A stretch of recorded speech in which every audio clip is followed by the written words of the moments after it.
बाल्य कार्यक्रम पूर्व मधुशाला गाड़ा घाट को साकरा विकास मंसूरा को राजीव मेला में अपना प्रदर्शन करने का मौका 24/2/22 को दिया था,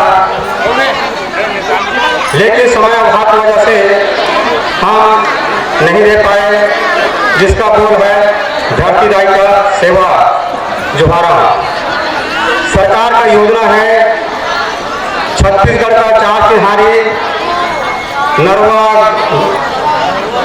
गरुआ घुरुआ बारी जो धरती पर है, इसी पर हम आज साकरा के बच्चे प्रदर्शन दे रहे हैं। और इसमें इस प्रदर्शन में संदेश है कि इस जमीन के अंदर में क्या क्या है, और ये जमीन में सभी निर्माण कार्य होते हैं, नींव डालते हैं।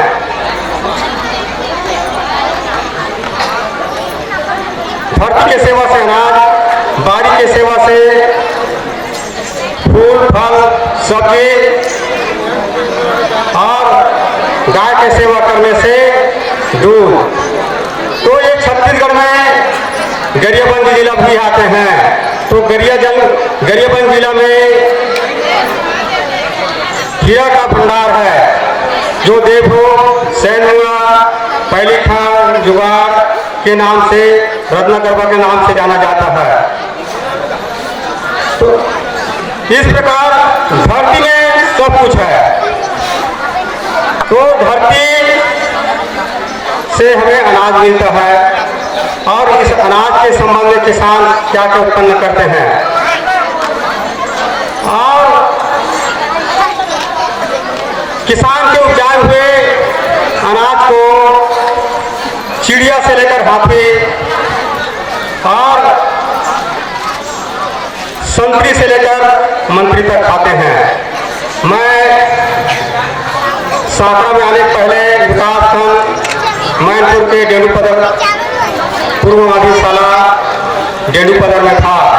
तो वहाँ कक्षा 8वीं के बच्चों को पूछा कौन बड़ा है, तो एक बच्चा बोला माखन नागेश, जो मुख्य कार्यक्रम अधिकारी था, जो कोरबा जिले में पदस्थ था पद से।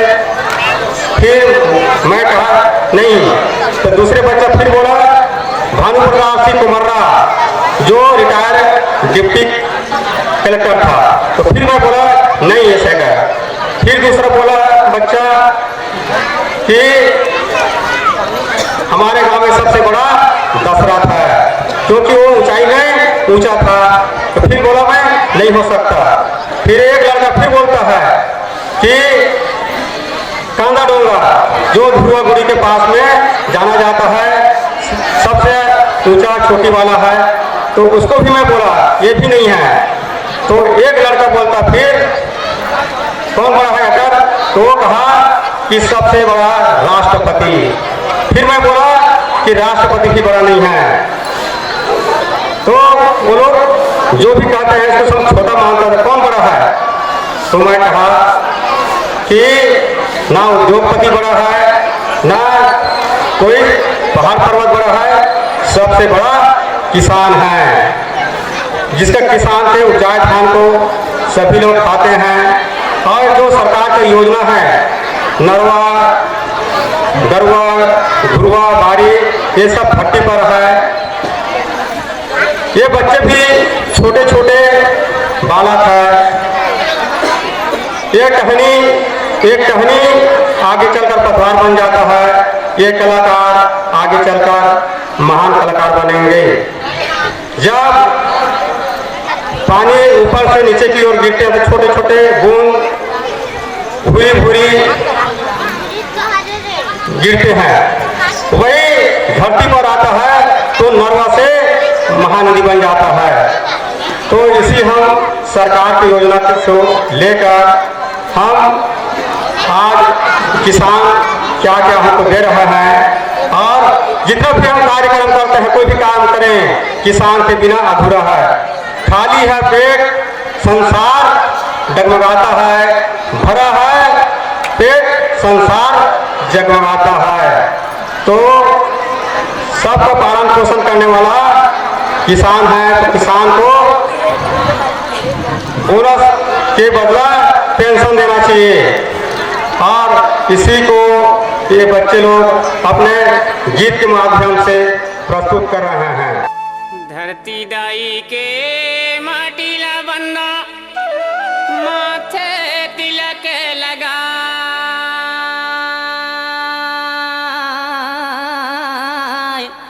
शीश नवाई करूं मैं पूजा, कृपा करो मोरी माई। हे धरती दाई, तोर मैं पैया लागत हूँ, मोर उपकार कर दे माँ। सेवा जोहारो सेवा जोहारो, धरती दाई सेवा जोहारो, धारण करैया जन्म देवैया दाई सेवा जोहारो, धारण करैया जन्म देवैया दाई सेवा जोहारो, सेवा जोहारो सेवा जोहारो, धरती दाई सेवा जोहारो, धारण करैया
जोहार